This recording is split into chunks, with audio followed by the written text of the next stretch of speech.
on Sounds. Make John welcome.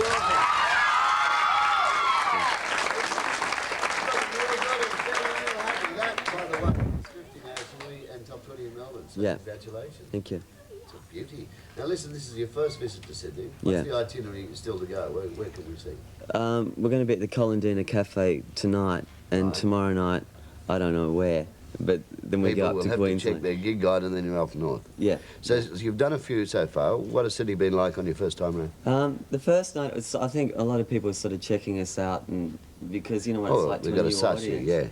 But after the second night, the audience sort of really started yahooing, which is what we want. I mean, we're the sort of band that requires a lot of audience feedback and response. So you really work hard on stage. I'm told your sound is really nice and fat and strong. Yeah, well we are. It's it's a very guitar sort of rock orientated band, even though we use a Fairlight. But you know, but we do demand a lot of sort of chanting and. You know. So when you see them, you've got to chant a lot and get stuck into it. Now, you're working with Kids in the Kitchen on some of the gigs. Yeah. Scott Kahn actually got up and jammed with you a couple of times in Melbourne, I'm told. What songs did he get up and do with you? We actually do this Gary Glitter song called Rock and Roll, and Scott sort of mucks around about us on stage when we do that. Have you known Scott a long time? Yeah, I have. He'll be in a little later, cross fingers, because sometimes he doesn't get here when he's supposed to. That is sort of glam rock you're talking about with Gary Glitter. Yeah. Is that how you would describe your music? Is it a sort of birth of glam? Well, what it sort of is, it's like a, I mean, I'd hate to say that we're nostalgic in the sense that all we do is rehash glam, but what we've done is sort of gone back to our roots, which is in glam. Right. And developed it in an 80s sort of broadened fashion. it a little in an 80s area. But I mean, there's a lot of sort of influences there, but primary, it is sort of based on glam, even though it's not exactly glam, if you know what I mean. Would I say could I say Mark Bolan might be one of the influences in your career? A little bit. I mean, I think it's probably because of the curly black hair that No, sound-wise, I was getting it. Did you favour his music when you were younger? I mean, I like T-Rex, but I don't think we're particularly in that line. Particularly T-Rex. I think it's, you know, maybe the first impression is that people think.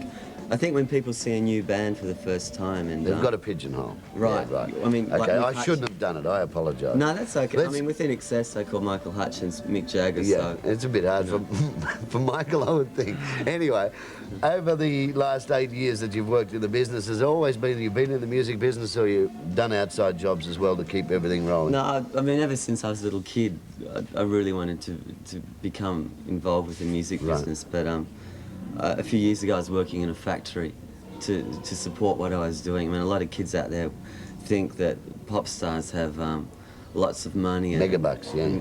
It's not like that at all. It's not actually like that. No. This is the new album, Justice, for Jono, and it's about 2 years in the making, which must have been frustrating. No, I think if you're going to do something proper, you've got to spend a lot of time on it. And the album's a sort of fairly highly stylised album, so should be very happy with it. So long. So tonight, Cordona Cafe, and that's the new one up in the Cross, I think, isn't it? And then one more job and off to Brisbane. Yeah. Wish you well. Thank you for popping in, and you didn't have a touch of nerves your first time on Sound. Neither you should. Thanks very much. Thank you. Say thank you to Johnny Justice. We'll have a look at Rose Tattoo. Beautiful song. If this is not number one, no, well, I won't say that because Joe Cocker didn't make it, but it's a great song. Rose Tattoo, call.